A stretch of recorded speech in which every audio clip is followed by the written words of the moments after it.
If I think like a salesperson, for me, writing an email to a CTO, CIO is a dream. Forget about writing an email. I'm going to a client place. Tomorrow is the meeting for me.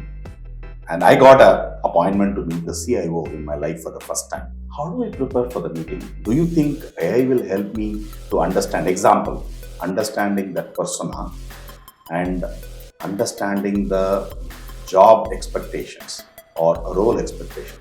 Do you think AI can help in that area also?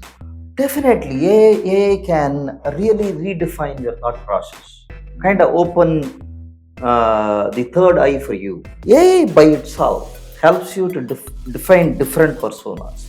Okay. So you could define the industry, you could define the CIO, you could give as much as information that you know about the role of the CIO. I put the position. Am I right? You could put the position, you could put his role, you could understand what his org structure is, either is an influencer or a decision maker in your sales, create a persona of that CIO. And you can actually ask generative AI to be that persona and actually do a simulation of interacting with them. You would know most likely what permutation combination that person would potentially think.